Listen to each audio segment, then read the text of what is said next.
Hello, everybody. One of my favorite writers on the New York Times is A.O. Scott, the literary and movie writer. He had a wonderful piece a few days ago in the Times. It's Gatsby's world. We just live in it.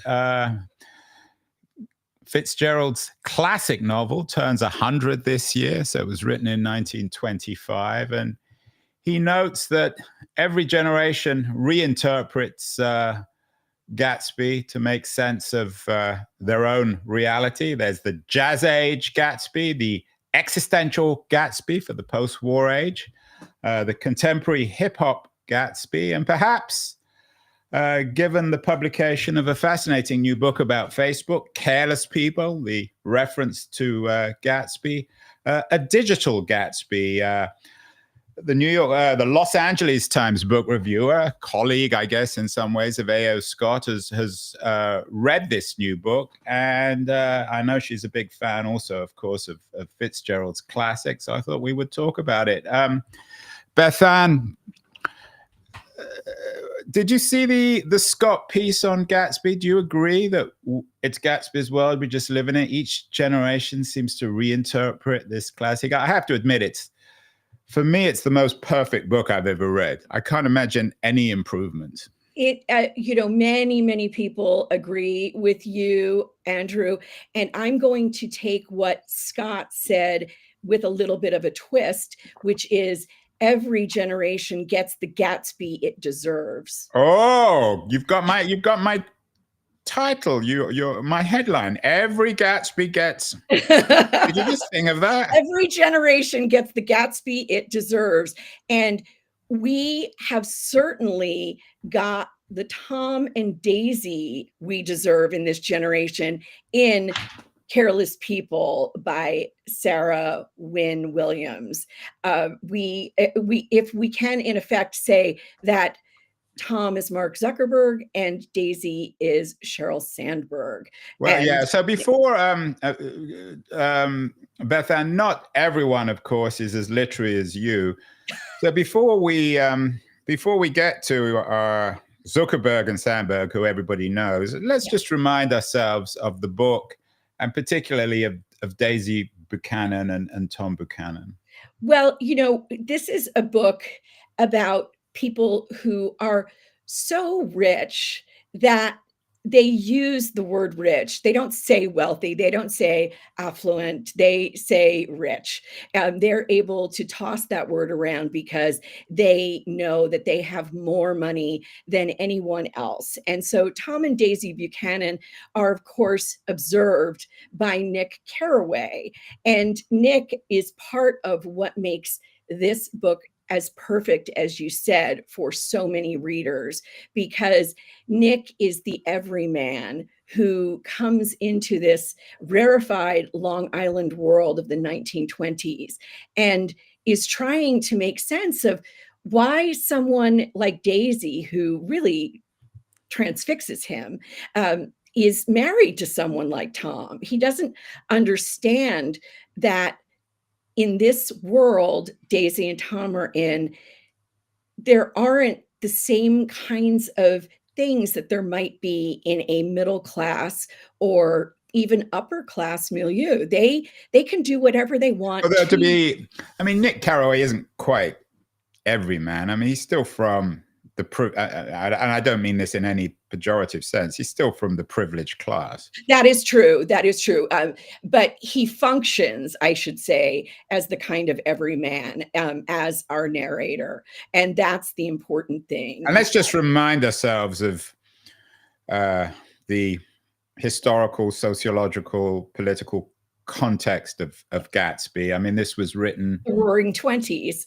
Yeah, 1925, and in some ways we're back in the Roaring '20s of the 2025s. These characters, Sheryl Sandberg, as you say, and Mark Zuckerberg, the two central characters, these are not fictional characters, these are real people. They're amongst, in addition to being enormously powerful, are ridiculously rich. I mean, I'm not sure if Sandberg's quite in Zuckerberg's class when it comes to wealth, but they're both multi-billionaires. Yes. And may I say, Andrew, before we go further, we've just seen a horrific disaster in Myanmar. Yeah. And because this book does have to do toward the end with some really horrific behavior in Myanmar by Facebook, I just want to make sure we mention that and we reach out and send, all the best energy possible for recovery. It's just devastating how many Yeah, people. I hadn't thought of that. It's Yeah. a good point. So, um, sometimes you're a literary critic. Sometimes book titles are a bit dodgy. Often you Yeah. get writers saying, "Well, I didn't choose a title. I don't like the subtitle." It's the one thing that publishers can do. Is it the right title for this book? It's another book on Facebook. There have been so many books. We've Mhm. featured many of them. David Patrick, old friend of mine, is probably still the leading Facebook expert in the world. He's been on the show many times talking about his disappointment, putting it mildly, with Mhm. Cheryl and Zuckerberg.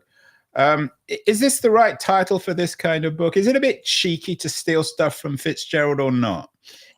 You know, let me put it this way. The author, Sarah Wynne Williams, who became Facebook's first global policy director. I'm not sure, to tell you the truth, if there is one right now or not, but she is from New Zealand. And so her view on Fitzgerald and American literature and the Buchanans might be just a little bit different than ours. So many Americans revere The Great Gatsby. My colleague and yours, Maureen Corrigan, who's one of the best critics ever, wrote a book called And So We Read On, which is a nod to Nick Carraway's And So We Beat On, Boats Against the Current, at the end of the book. And so I think Wynne Williams is trying to point us to the fact that, like Tom and Daisy Buchanan, the people at the top of Facebook were not as compassionate and concerned about the world as Wynne Williams, who was a career diplomat for her country. Yeah, I mean, how does she come out of it? She's still described on the World Economic Forum as a director of public policy at Facebook, of course, but she isn't. She's No, anything she but isn't, that. I mean, and she's we been, can't talk to her about that because, as we know, she has been completely silenced by a non-disparagement clause in her NDA with Facebook. And so Wynne Williams is not doing interviews. She's not showing up yeah. to talk about. I applied, of course, for an interview, but Of I got course. you. You're better than Wynne Williams. I don't know about that, but what I will say is that two things. She does not spare herself in many ways in the book, but also because there's so much to cover and she is trying to give this huge picture, we don't get the best sense of her. Sometimes I wanted to just, you know, throw my hands up in the air and say, how can you do this? How can you keep working when you have had the worst pregnancy in the world? You've almost died. You were in a coma. Why are you continuing to work while going through another pregnancy? Especially because you already know, Sarah Wynne Williams, that the people you're working for are craven in many ways. So that was hard. There isn't a lot of, she's very honest, but there isn't a lot of introspection. And So, that is, so she's not Nick. In other words, she's not Nick Carraway. yeah, yeah, she's not. She's not. She is trying to get a lot of information across and trying to convey a lot of communications that she had back and forth. She worked very closely with Zuckerberg and Sandberg, and Too their closely sometimes, at least according to her, right? Especially Sandberg. that is, yeah, there are some really spicy bits in here about Sandberg and the way she interacts with Yeah, the lingerie scene. Does that come out credible? I Oh, know it some does. friends of mine in Silicon Valley have poo-pooed that bit, suggesting that it was a little bit fictionalized. Does it? I mean, who knows what really happened? But does it It comes come across across credibly. credibly? It does, Andrew, and I'll tell you why. Because it is not as if the author is simply saying, Sheryl Sandberg is so profligate, she spent $13,000 on lingerie. She brings us into the moment with one of her colleagues who was involved in this shopping spree. And so I think it's very credible. I think, especially, I am in no way on the level of any of these people, but I did work at AOL back in its AOL Time Warner heyday.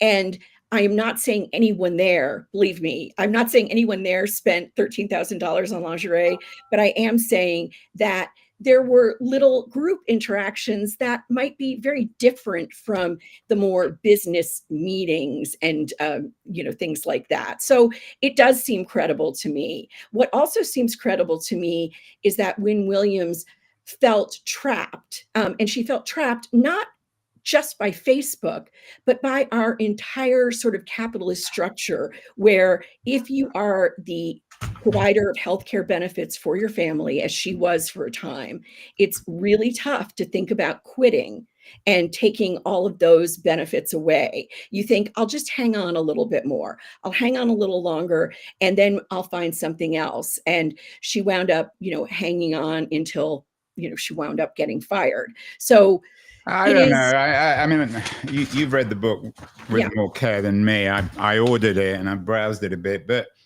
is that really credible, Bethanne? I mean, she was making a fortune. God knows how much she made at Facebook. She was there a long time. She was Yes. highly paid. Yes. She could have done many, many other things. Is that really an excuse? Oh, well, I had to provide healthcare for my family, so I had to stay there. This is where things got a little wobbly for me. I will admit, I understand that excuse, and I've seen it in much more realistic situations with people making a lot less money than she would have.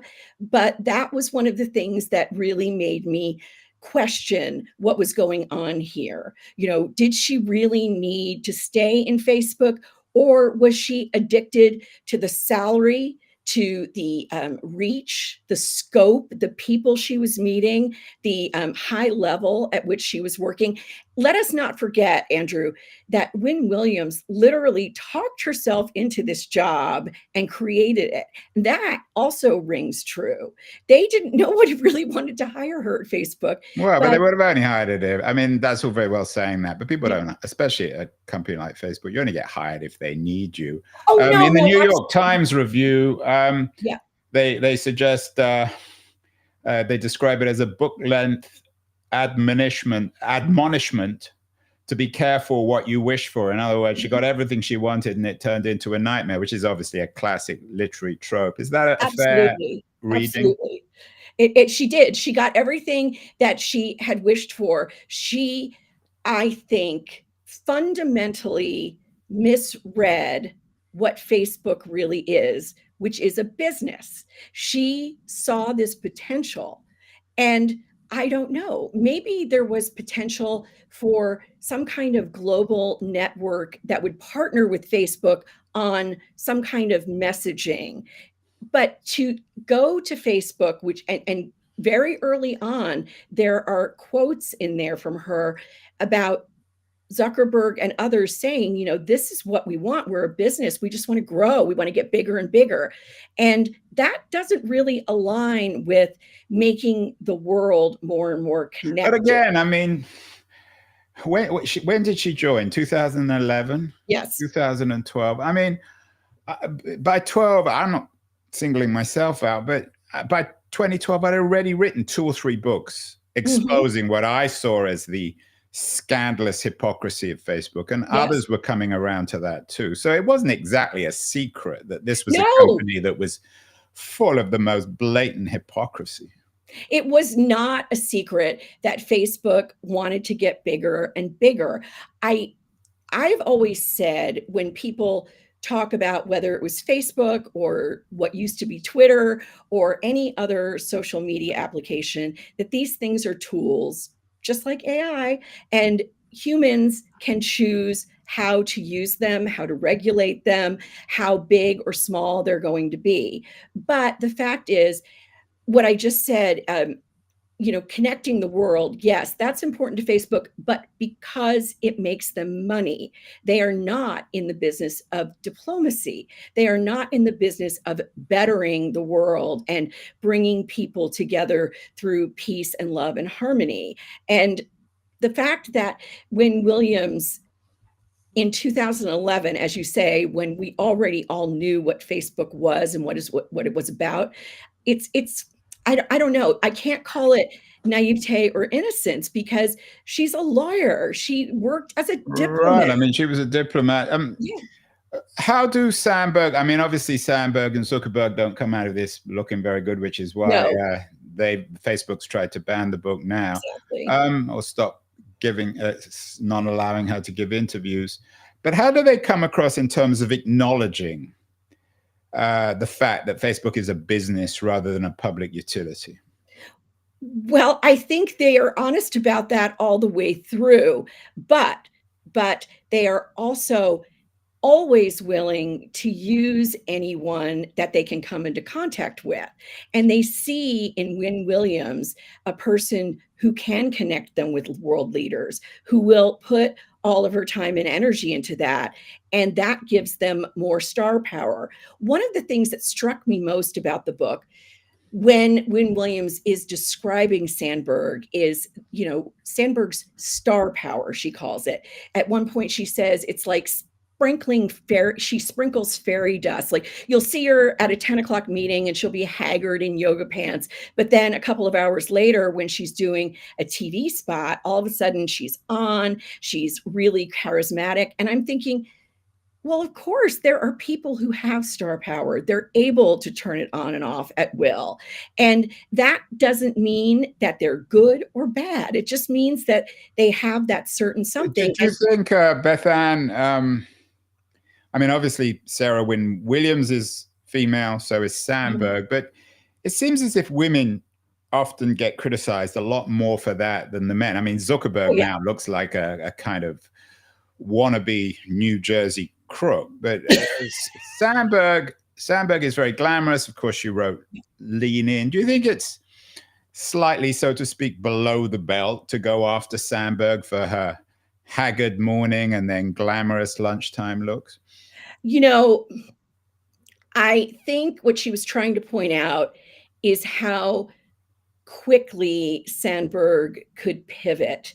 And she talks about herself, Wynne Williams does, looking awful at times. Other women, she isn't appearance shaming her so much as she's trying to say, these are people who knew when it's time to turn on the charm. Save Zuckerberg, okay? Zuckerberg does not know when to turn it on. He doesn't know how to turn it on. He is really a cipher in a lot of ways. And it must have been very difficult for her to work so closely with him so often. One of the although he's a powerful cipher, and he's the guy who makes the calls, and eventually I don't know if he fired Sandberg, but she certainly was pushed down. Yes. And not only that, but as Wynne Williams points out toward the end of the book, let's face it, a lot of the world leaders that Zuckerberg has or hasn't met,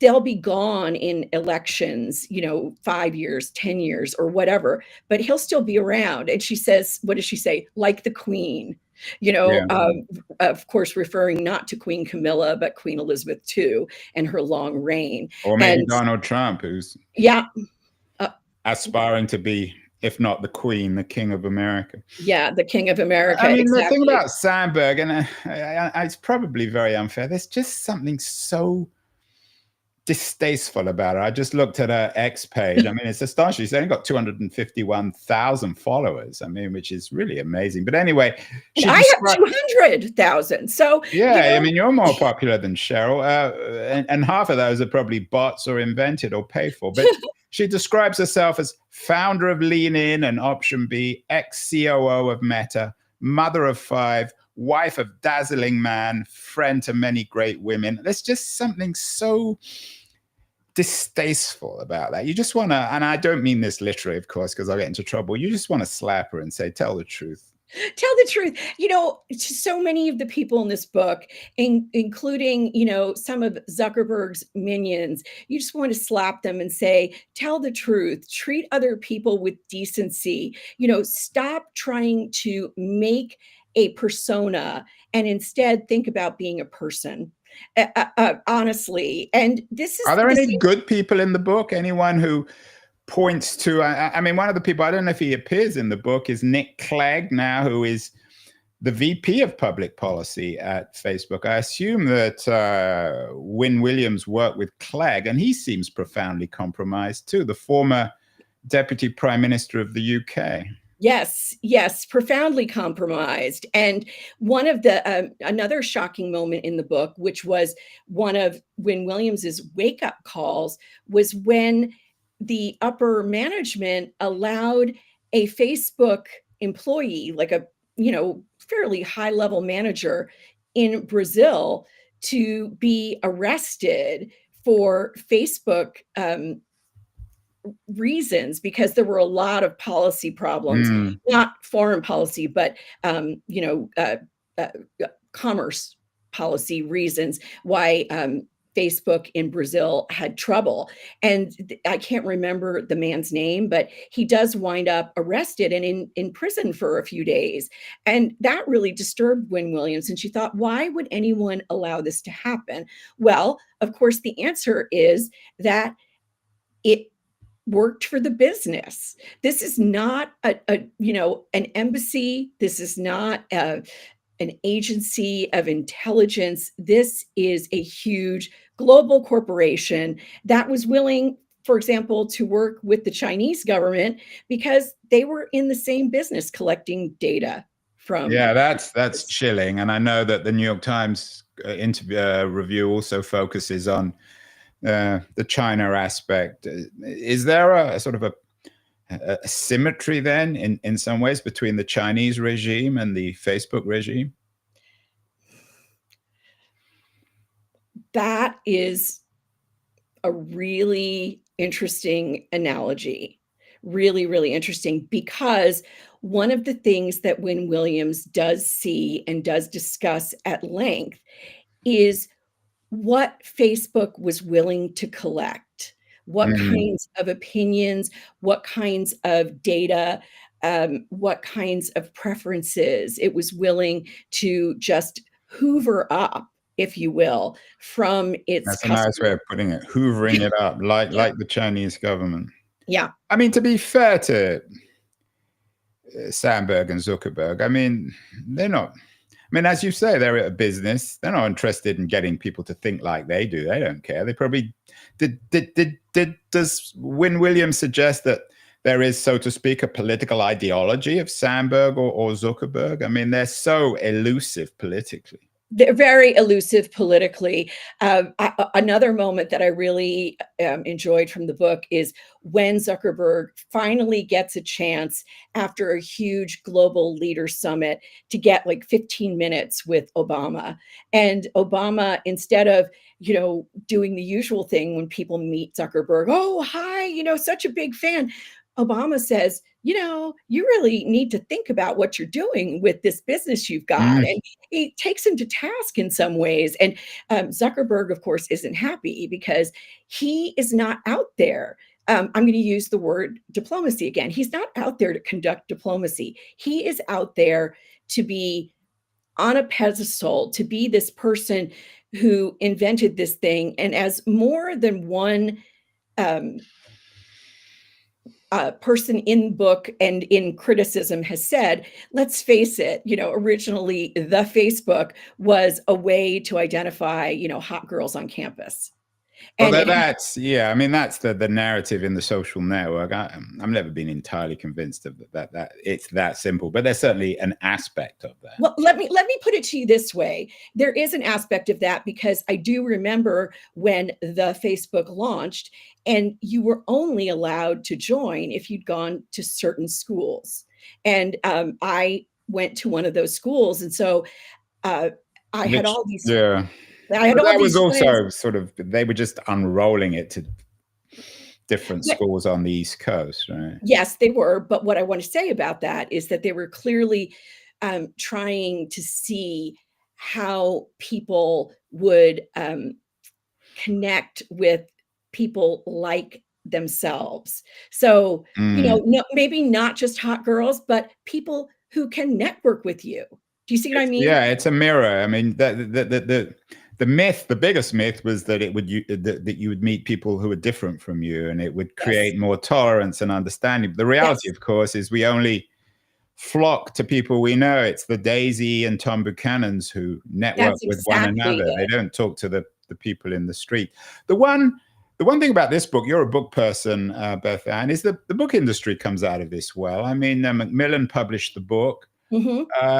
But they've stayed. I mean, the book, for better or worse, has become. I mean, by trying to ban it, Facebook actually guaranteed it becoming a bestseller, which is a Yes, they classic did. error. But Macmillan have stood strong, haven't they, in terms of making sure that the book is actually published? They have, I will say, there's no such thing as bad publicity. And of course, by Facebook going after Wynne Williams in the book, as you said, they made sure it is a huge bestseller. One thing that I thought was very interesting was in one interview, I believe it was on Slate. I'm not sure. Someone talked to Megan Lynch, who is the Flatiron Books publisher. And Mm.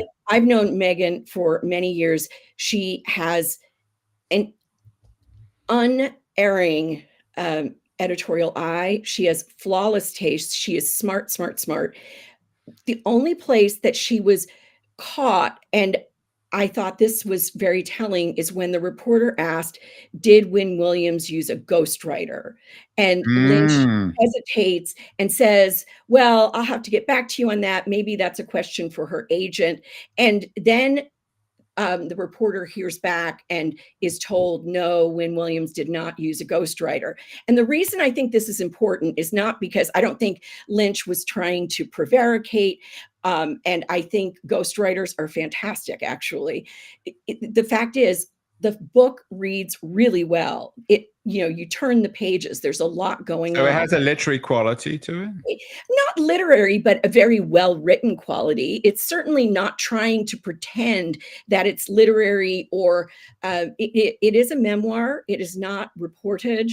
It is Mm. not, high-level journalism. It's one person's account with one person's, trove of messages and, texts and all that sort of thing. But here's the thing. Here's what I think about the book industry is that they did stay strong and say, we're going to publish this. We're standing by our author. And that is an amazing thing because Facebook is a very, very large thing. And it could be really frightening to say, we're doing this anyway. So I do applaud Flatiron Books, Megan Lynch, everyone who worked on Careless People. And I do think it's a very important read for young women in tech. Just because it's not the only Facebook book, just because it's not the I hope you memoir. gave it to your daughter. Yes, absolutely, absolutely. I'm I going to know give it you've to got a both. daughter, or maybe more than one daughter in tech. Yes. One of the headlines, given our current situation in the US, is that from the Atlantic, which is always very good, Charlie Yep. Warzel, who's an excellent writer, Yep. suggests that the book serves as a field guide for the Doge era. Certainly, when it comes to lawyering up, I assume that Macmillan spent a lot of money on lawyers. Is it a book for the Trump age? I mean, I guess all books, in a sense, Bethanne, given the universal nature of Trump and Doge are relevant. But is it particularly relevant in the age of Doge? I do think it's particularly relevant because one of the things I see again and again in books, online, in the news is all of us wondering, why the Democrats, why the left, why people who are progressive aren't, getting it together more. And Mm. here's what I think. It is really hard to decide how you're going to get it together when you are dealing with people who will do what whatever they want. They have all the money and the power, and they have the weapons at their disposal. And I'm not talking about actual Yeah, so guns. they are the They Tom and are the Daisy top. Buchanans of They are, and they'll do 100 years whatever it later. takes to get what they want. So this is, I think, an excellent read, which is why, despite the fact that, when Williams started at Facebook in 2011 and now does consulting, maybe in global sustainability and that sort of thing, it's really hard to tell what she's doing since she's so Yeah, well, far. I'm sure she's not doing. I mean, she's not going to get another job, that's for sure. Certainly in tech. Yeah. So So, people be worried she'd do the same thing to them. yeah, absolutely. So I think that it is a cautionary tale for when you come up against people who are willing to win at any cost. And sadly, that is something that is so relevant in the Doge era. I'm not surprised that the book is selling so well, and I do think it's worth a read, even when it strays a little bit into too much, and then kinds of, Well, again, it's it's worth reading just for the lingerie section, the $13,000 that she and spent Sandberg on. trying to get people to go to the private bed and the private jet, all the time. Yeah, It's well, I quite hope they make a something. movie. We'll have to see who's in it. That's It's what a I think. Andrew, I just want to say this. A lot of people have been saying, why did this book come out now? Or why did she work with possibly a ghostwriter? Or, why did it take so long? And I think it's really poised to be a very interesting movie. Although The Social Network, which was a huge success, was based. Which book was it based on? But I'd read Oh, the I book. can't remember anymore, but I Yeah, but know. it was such a memorable book. We can't remember its name, but actually, it was quite liberally adapted from it. Yeah, it We was. are more than 30 minutes into this, Bethanne, and we got to stop. But it's incredible, as always. Even though it's, as A.O. Scott suggests, it's a Gatsby world, we've had 30 minutes of this, and we haven't mentioned the great man himself, Jay Gatsby. Is that why it's a Gatsby world? Because in our conversations about Gatsby, whether it's existential Gatsby or jazz age Right. Gatsby or hip hop Gatsby or digital Gatsby of today, the Gatsby himself isn't there. There's a sort of hole in the middle of the whole thing. There is a hole in the middle of the whole thing, and it is not, I don't think it's filled by anyone in Careless People. I don't think there is anyone who is Jay Gatsby. It's more like Jay Gatsby is, I don't know, a bank account in the Caymans or something. He is, yeah. There's a big lacuna there because Mark Zuckerberg is a credible Tom Buchanan, but he cannot play Jay Gatsby. Yeah, maybe in a way, Sarah Wynne Williams is trying to be Gatsby. That is a very interesting, that I can see that launching many a dissertation.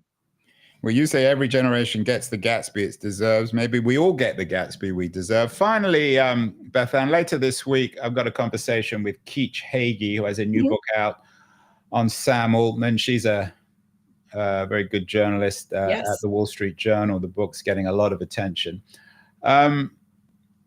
We're going into another round of irrational exuberance.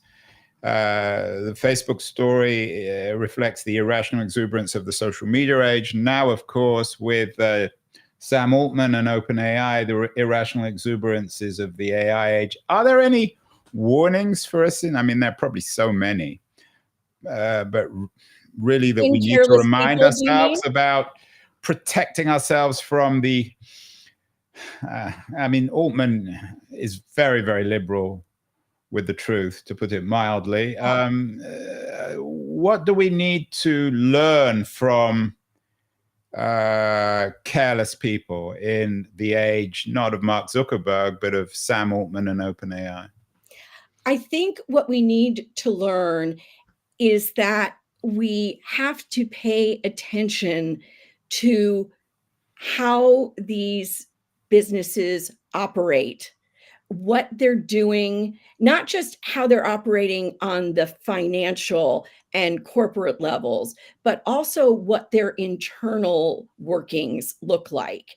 Because that is where the carelessness happens. Facebook, maybe its stock goes up, maybe its stock goes down, but it is going to just keep going and getting bigger. And even if Facebook shut down, it would still be very significant. But what goes on inside? What are the real goals of the people at the top? How do they treat the people who work for them? How do they treat the people who are using their products? What do they think about their audience? Because we all blithely log on to Facebook every day and share all kinds of information, in many, many different ways. And we don't think about. Speak for yourself. I don't have a Facebook account. Oh, well, there we go. There's a lot I need to cancel. Let's put it that way, Andrew. Yeah, I'm not altogether a digital dissenter, but I have to admit, Facebook is beyond the pale. I'm not even on WhatsApp. And the reason is I got nothing against WhatsApp. It's because it's owned by Facebook. And actually, it's the Optimist is about the contradiction within OpenAI between its non-profit and its profit arm. Exactly. It's trying to reinvent itself. I guess this book is also about the same thing. It's about Williams's attempt or her belief in Facebook as a non-profit, but of course it turned into a for-profit. So in some senses, just like Jay Gatsby and The Great Gatsby, nothing much changes, does it? No, it doesn't. And that's a very, very good way of looking at it, is that Sarah Wynne Williams was taking a nonprofit purpose and wanting to run with it, but no one else at Facebook really cared about that. Well, Bethanne Patrick, book critic of the Los Angeles Times, a woman more popular than Sheryl Sandberg. I don't think you spend as much on lingerie, but we're not going to get into that. No. Literally get into that, of course. I can't resist that joke. Bethanne, wonderful to see you again. And thanks so much for such a generous and interesting interpretation of Careless People. I think we all need to read it and buy it and read it, because it's a way of resisting Zuckerberg and Sandberg.